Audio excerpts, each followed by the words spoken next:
What's going on, 40k theorists? Legendary Kevbot here.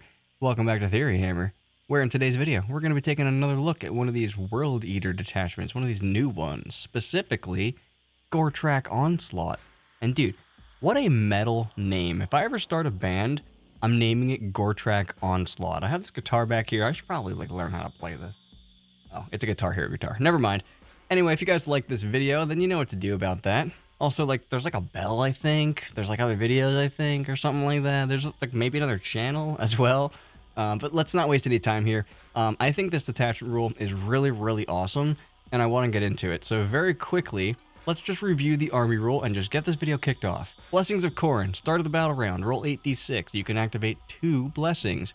Double 1s or higher, you get reroll charges. Double 2s or higher, you get a 6-inch pile-in and consolidate. Double 3s or higher, you get a 4+ fight on death. Double 4s or higher, or any triple 1s or higher, you get sustained hits 1. Double 5s or higher, or triple 2s or higher, you get lethals. And then double 6s or triple 3-ups or higher, you get dev wounds against infantry. So it gets harder and harder to get the things. So you roll 8 dice, you then pick 2 blessings depending on how well you rolled, basically.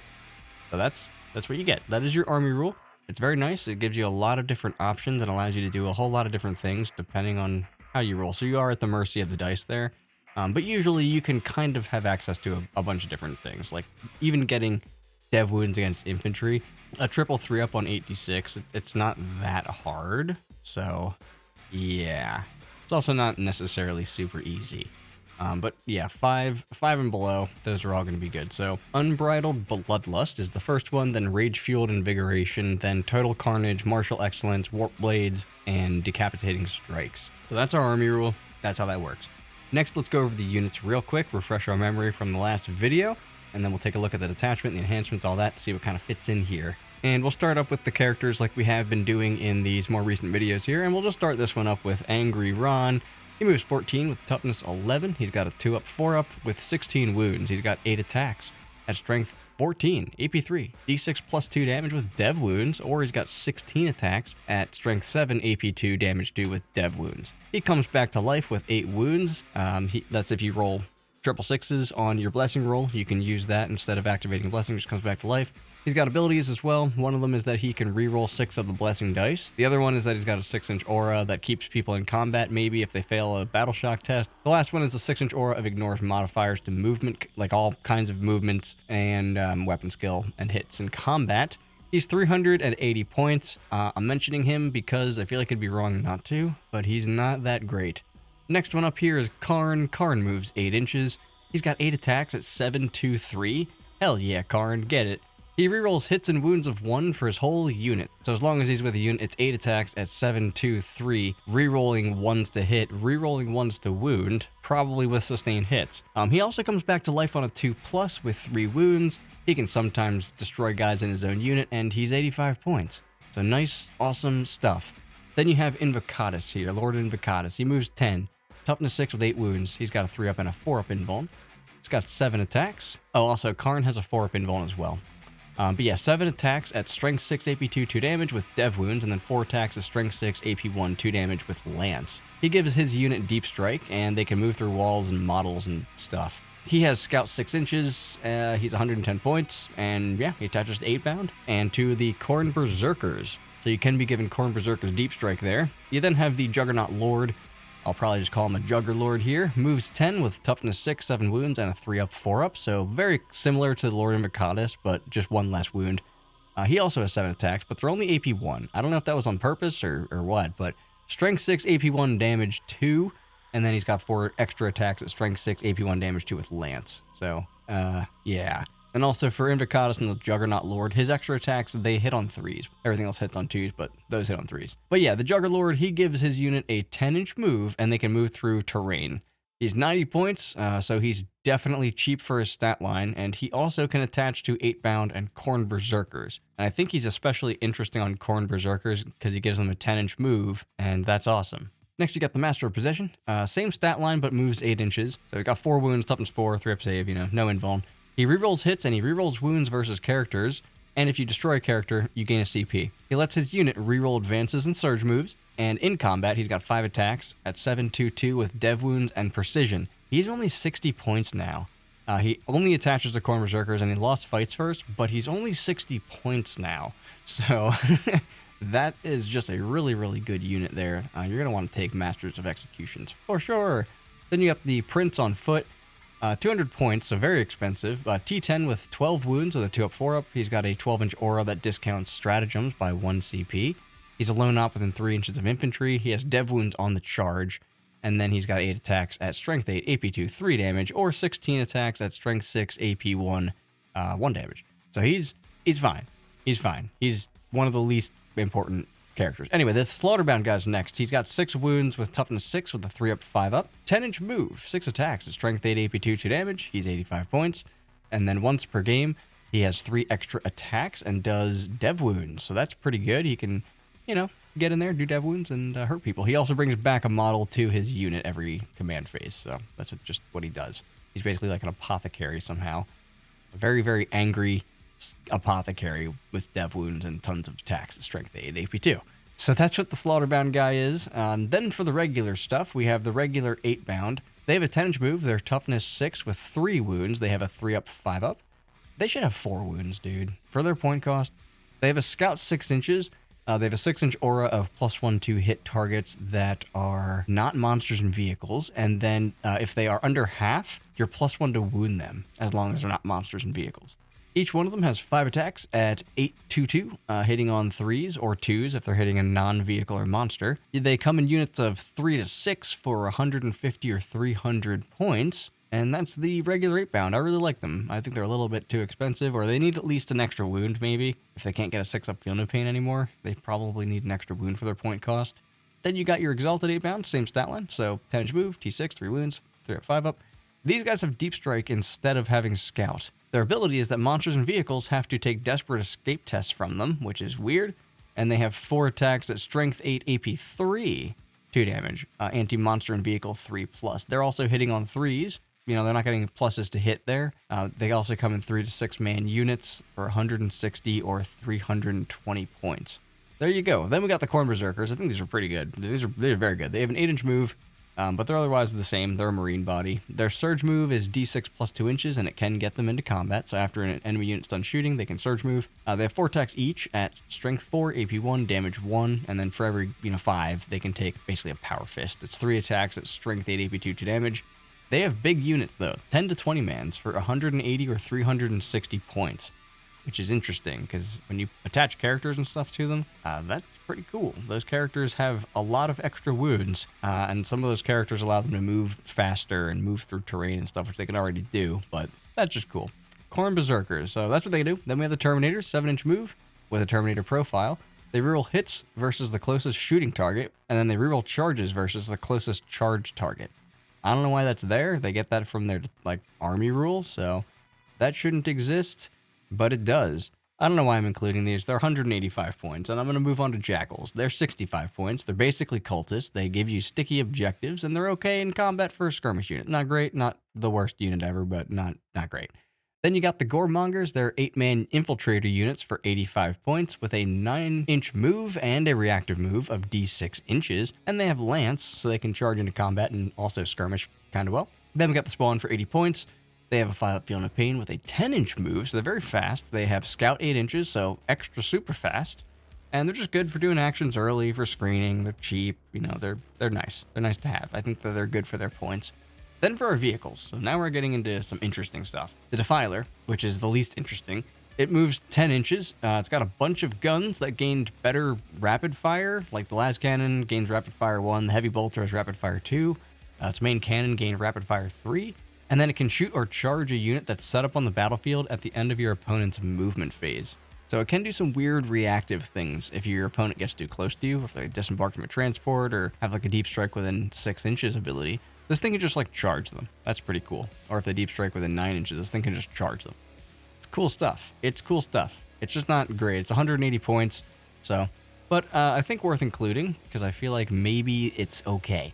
Then you have the Land Raider. I only included these because their guns have rapid fire too, and that makes them hilarious. Overall, it's entirely a Land Raider with Land Raider abilities, but it has 8 las cannon shots instead of 4. but they do hit on 4s, but it's still mathematically more hits. For 240 points, you get a Land Raider. It also carries 14 guys, but you get a Land Raider, you can move it, the guys can get out, they can charge, and it's got 8 las cannon shots, and then 5 heavy bolter shots too, because those also have rapid fire. And then it has like some other guns, like a combi bolter with 6 rapid fire shots. So like it's got a bunch of guns on it. It's hilarious. Then you got the Predator Annihilator for 145 points. This rerolls wounds and damage versus monsters and vehicles. Its main gun, so like its main las cannon, rapid fire 2.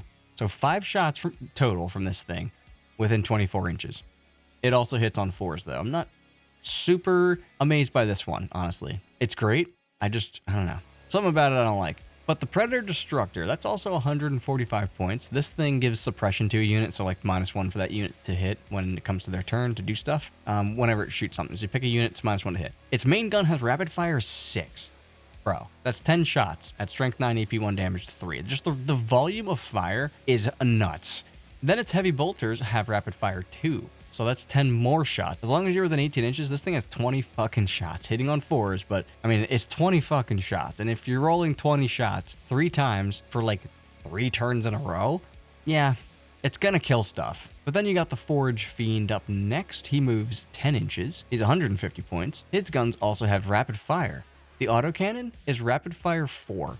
The ectoplasma is rapid fire 1. So you have 9 shots on average from the ectoplasma that are strength 10, AP 3, damage 3. If you're shooting a blastable target, it's like 12 shots, dude. It hits on 4s, but it rerolls hits against the closest unit within 18 inches. So it actually, against like a fucking Terminator squad, it gets 9 hits on average. And then like 8 wounds, and it kills like 4 of them. Like, what the fuck? If you do want to give it the autocannons, that's going to be 30 shots at strength 8, AP 1, 2 damage. Hilarious unit. Hilarious unit. Then you have the Mer Fiend. It's got a 12-inch move. It's got melta-guns. They have rapid fire 1, but they're only a 6-inch range, so rapid fire within 3 inches. Woo. So if you're within 3 inches, I mean, it's already going to kill stuff. I don't know. I just don't like that very much. Then you add 1 to the charge rolls if the unit that is charging is below starting strength, and 2 if it's below half. Then when it's actually in combat, you add +1 to hit if the unit is below starting, and +1 to wound if it's below half. So if your unit is below half, it's +2 to charge, +1 to hit, +1 to wound. It's pretty fast with a 12-inch move, and it's got 8 attacks in combat at strength 14, AP 2, damage d6 +1 for 150 points. Probably a little bit expensive, but it's kind of funny. And you can also swap out its melta-guns for more combat attacks, which you probably do, because you have other guns at this point in this army, so you probably do that. The Rhino's the next one. It's 85 points. It has a reactive ability that's pretty interesting. It lets the occupants disembark after an enemy unit ends a move within 9 inches of the Rhino. So, yeah, pretty weird stuff there. You can make it so that Corn Berserkers get out of the Rhino, because Corn Berserkers are the only thing that's inside the Rhino. Corn Berserkers get out, your opponent shoots them, I guess, and then they surge into combat. Like make sure they get into combat, basically. Pretty interesting. Or it makes sure that they can heroically intervene. It's weird. I like it. And so those are going to be all the units that we would consider before even looking at any of the detachments. Today's detachment is the Goretrack Onslaught. But what does this give us, and what does it work with? Well, let's take a look at it, because this is what it does. Each time a World Eater's unit disembarks from a transport until the end of the turn, add 1 to charge rolls made for that unit, and that unit's melee attacks gain the Lance ability. Interesting. So you're telling me that all my Corn Berserkers can reroll charges, have sustained hits, get +1 to charge, and gain Lance? Hell yeah, bro. Like, I'm definitely about that. And we also get this ability when we disembark from a Land Raider, which is awesome because it has awesome guns, and it can move. So, moves 10 inches, 3-inch disembark, rerollable charges at +1, they get Lance, they probably have sustained or lethals. Right off the bat, this just really appeals to my playstyle. Like, is it super good? It's okay. I wouldn't say it's the best detachment ever written, but I really, really like it. And I like that I can run Land Raiders that put out 8 las cannon shots that can then disembark Eightbound and give them Lance. I just like what I'm seeing. But before I get too excited, let's start and take a look at the enhancements and the strats and all that, see what actually fits together here, starting with our enhancements as we have been. The first one is 5 points, it's Murderous Onslaught. If the bear's unit disembarks from a transport, you can't overwatch them. And this is just good for 5 points. It's 5 points, dude. Like, if you have 5 points, which you may not, but like it's 5 points, you take this because you're going to be getting out of transports. Imagine that, right? And people will sometimes want to overwatch those things that get out of transports. Well, now you can. It's 5 fucking points. Like, that is worth it. That is worth it. It's worth it. I'm not usually this enthusiastic about things like that because it's 5 points. But not being able to get overwatched, it just depends on what it's on. So like when I'm like, oh, you can't overwatch that unit, like, It depends what it's on, because if it's on something that's like real tough anyway, it's kind of like, well, do you care that much? If it's on something like when Eldar can't be overwatched, when they move and they have their ability where they can't be overwatched, that's really good because Eldar just die to overwatches. They're 1 wound toughness 3 infantry. So like, it depends on what it is. For 5 points, I don't give a fuck what it's on. Like, that's good. That is great. The next thing we got is aggressive deployment for 20 points. If the bearer starts in a dedicated transport, it gains scout 9 inches. So no scouting land raiders, unfortunately. But it's awesome. This lets you scout your Rhino 9 inches, then lets you move 12 inches, through terrain, which we'll get to in a second. Then you have your dudes that can get out 3 inches, and then they can maybe charge. Maybe we have a strat for that, who knows? This boils down to a Rhino and Corn Berserkers, though, because it basically doesn't transport anything else, and the Rhino is the only dedicated transport that you have. So, scouting Rhinos, I love it. Then you have Unleash Hell for 10 points. Basically, the bearer picks a friendly vehicle within 6 inches during the shooting phase, or the transport that he's in, and it gains, like, the suppression ability that the Predator has. So anytime it shoots at something, that unit is -1 to hit until the start of your next turn, but it's only 10 points. It's fine. I like it for 10 points. It's a nice little ability that you can give out to your vehicles, and I think that it's worth it for 10 points. Are you going to take it? I don't know, but it's worth it. Next, you have Infernal Infusion for 25 points. So the bearer gains a once per battle ability, and it fights first. What? Like, why is that in this detachment? I love this. Now you have Corn Berserker squads with a character that'll fight first when he really, really needs it. Oh, baby. You remember that Rhino where, like, your guys could get out of the Rhino after things move near the Rhino? Now they can get out, and then when you charge your thing, because you weren't expecting there to be Corn Berserkers there, but when you now charge the thing that you need to charge, those Corn Berserkers are going to heroically intervene with fights first. Hilarious. I love it. So overall, just generally just useful stuff here. We get fights first and melee. That's obviously by far better than all the other ones. But the suppression ability for 10 points, like, and you can just give it to different vehicles every turn. It's not like on one thing. So like this vehicle died. Okay, I'll just give it to this other one. Like, that's great for 10 points. Giving your Rhino scout 9 inches with the synergy that move through walls and charging after you move after, like that we're going to get to. Steal for 20 points, dude.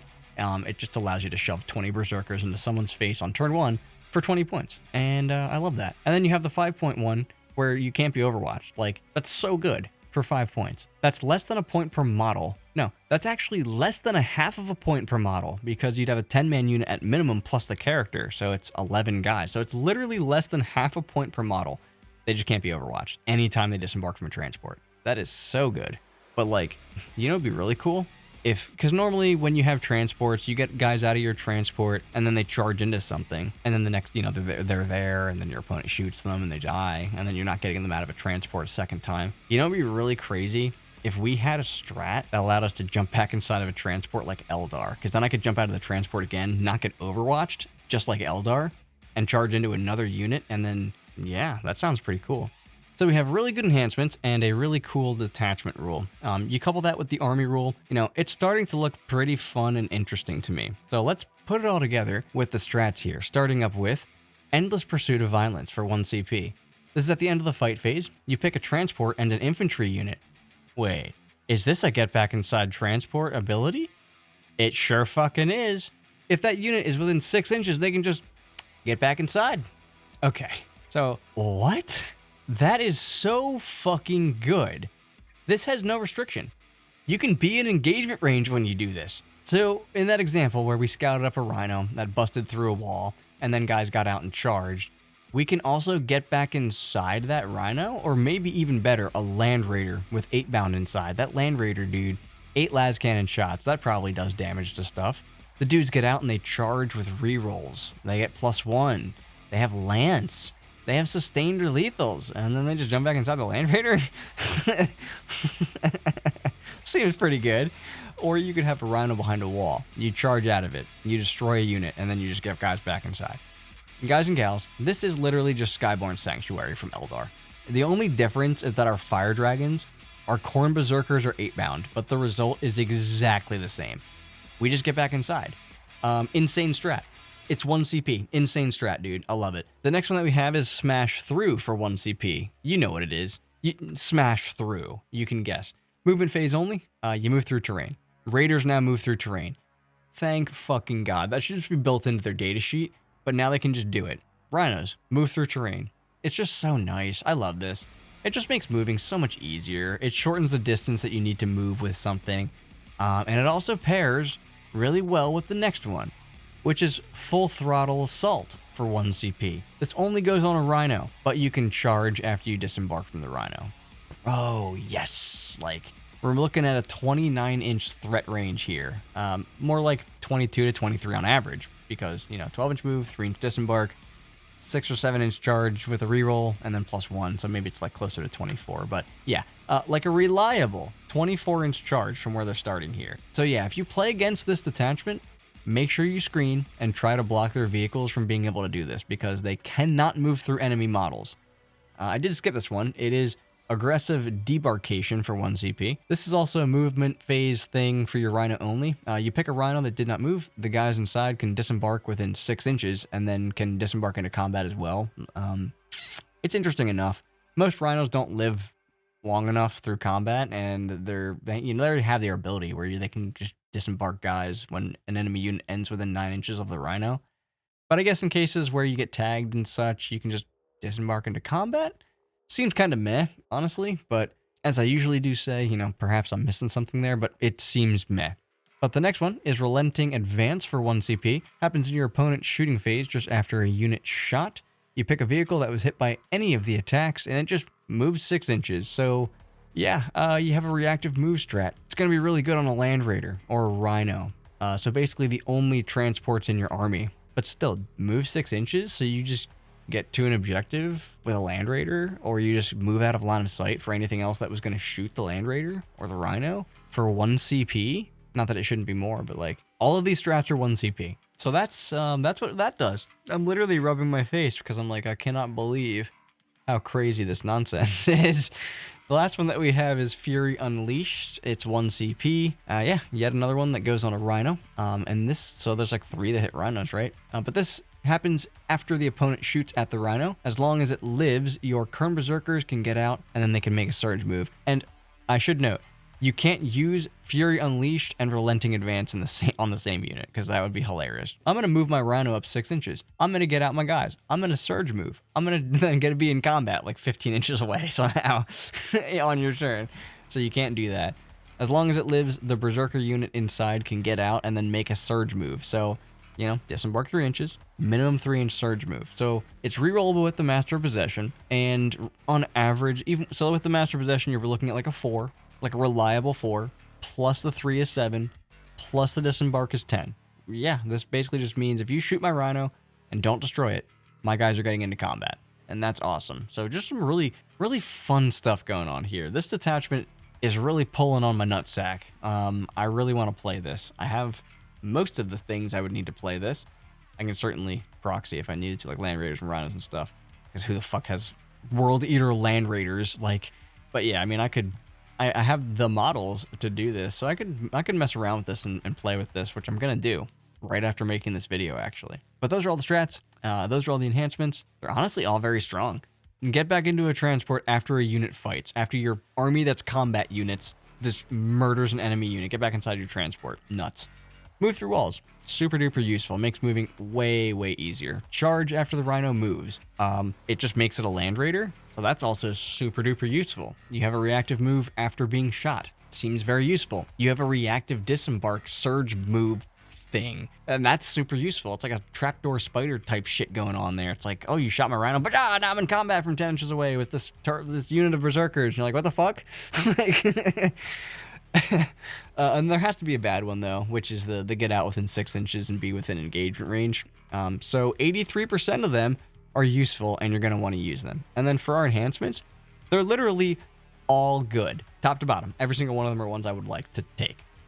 Fights first. You're going to take that. That's the auto take one. Scout 9 inches on a Rhino. Maybe an auto take. No Overwatch for 5 fucking points. Yeah, but maybe not an auto take either. Give any tank in the game or any tank within, not in the game, but any tank within 6 or the Rhino that you're in or the Land Raider that you're in, a suppression ability for 10 points. bro, they're all really good. I really, really like this detachment. I really like this detachment. It's just so cool. Like, the detachment rule isn't crazy strong, but it is strong. The detachments, like getting Lance and getting +1 to charge on top of rerolls and sustained, from when you put that all together, I just really like it. I just really like it, especially with the support that you have to be able to jump back in transports. If that transport did have to be exposed, you can just move it with a reactive move ability. Like, this is so annoying. This is so good. I just really like what you're getting here. Now, obviously, you're going to want to take transports, so Land Raiders, Rhinos. I'm not sure how many Land Raiders you have, but they get a ton of support here. Like, you give them the suppression ability from the enhancement. You give them the reactive move. You can re-embark dudes. You can move them through walls. Like, it's just fucking good, dude, and it's got 8 las cannon shots. Rhinos obviously belong here. Like, there's 3 strats that are specifically saying take rhinos, and then enhancement that specifically calls out rhinos. Now, it doesn't literally say rhino, but it says dedicated transport, which is the rhino.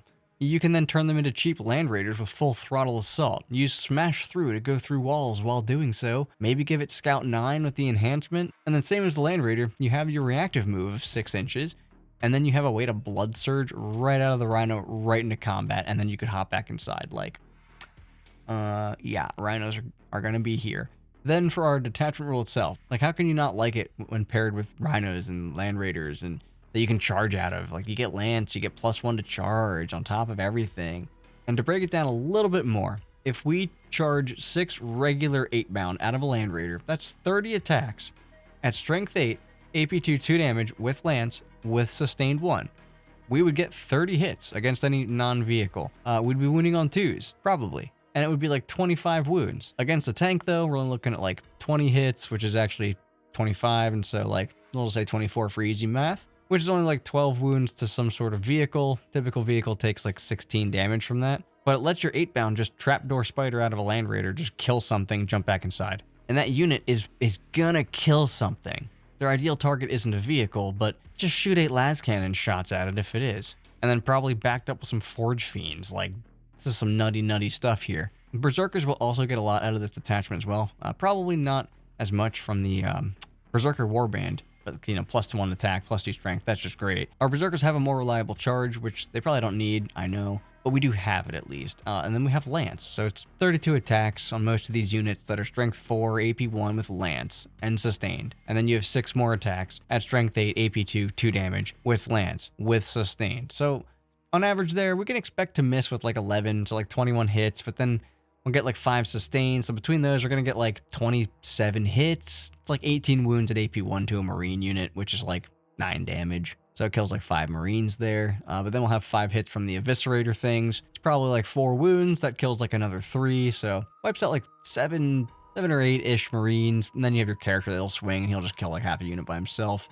And the characters are probably really what benefit the most, like the most here. Like, here's a Master of Possession, right? He swings in. He's got 5 attacks. He's looking at 5 hits because of sustained and everything. He then wounds that character that he's attacking on 2s because of Lance, with dev wounds, with rerolls. He probably has fights first from the enhancement, so hop out of the Rhino that got shot and then Surge move with him, which he lets you reroll the Surge move, so like I was saying before, about like 10 inches on average. And oh, look at that. He's got to fight first, so even if you charge into him after he Surge moves into combat, he still hits you first. The other thing you can do is just give him the Scout 9-inch enhancement and just go balls to the wall. That's also viable, and it lets you just missile his unit basically directly into combat on turn 1. It's a minimum 22, I think 22 or 23-inch move, plus a reroll. Karn then makes things really interesting here as well. He boosts the unit, you know, a little bit, but he boosts himself a lot when he has rerolls of hits and wounds of 1 at his strength. And now he has Lance. Dude, it basically means he's putting 9 wounds on anything at AP2, flat 3 damage.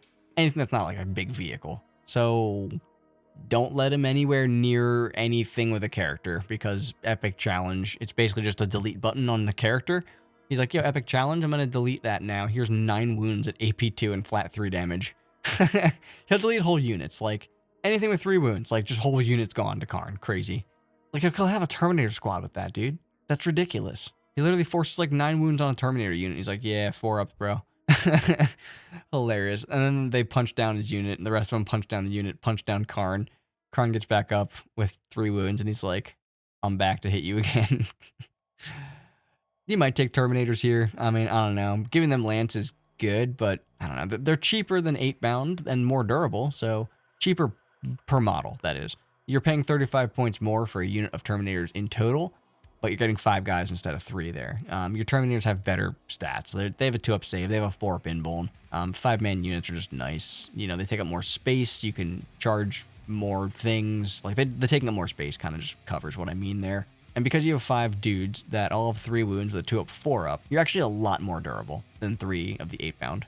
You do only come with 9 attacks, though, at 822, probably with sustained, and Lance, though, which is the nice thing. But it's only like 6 hits. With sustained, it's like 7.5. You do wound most things on 2, so call it like 6 wounds. It drops like 4 Marines. The Chain Fist gets like 2 wounds, and maybe you destroy 2 more of them there. The Lightning Claw things probably get like 4 wounds and drop another 1 or so. So you do kill like some stuff with them, but they're not like a crazy combat unit. But maybe that was a bad example just because they don't get anything out of Lance. But I mean, Terminators with Lance they seem decent, and they can have a ton of shots now with their guns. So they can put out 24 reliable bolter shots and then their autocannon that reroll hits. So I think that's pretty interesting, actually. But yeah, Terminators hopping back inside the transport, that's pretty cool. That strat is just so fucking broken, dude. It's so nuts for a faction like this. I love it. I love it. I guess you could also consider that Mer Fiend, right? Because you can move it through walls. You no longer have to worry about its weird base and stuff. It can just like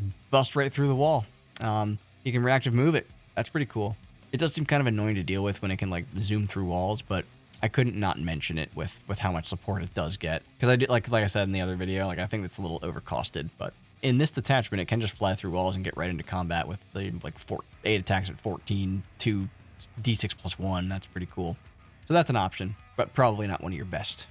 Now, separately from your combat things and your transports, other things that can benefit are going to be your Predators and your Forge Fiends, mainly because of the reactive move and that move through wall strat. Those are just good for any vehicles, and since these vehicles are now insane and will be in like every detachment, might as well take them in the one that supports them a little bit, right? Forge Fiends are going to provide the army some really good backfield shooting here, and it's actually scary and it's actually powerful. And Predators are going to do the same thing. You just probably can't afford to take 6. You know, you can't afford to take 3 and 3. So like, I don't know how much total you can fit together, but I think your lists in this detachment will generally include some variety of like Land Raiders, Rhinos, Corn Berserkers, you know, with Karn, Master of Possession, obviously. Predators, Forge Fiends, 8-bound, but maybe Terminators, always some Spawn, always some Goreongers, and then like maybe a Prince, and he serves like one purpose, which is to make things free.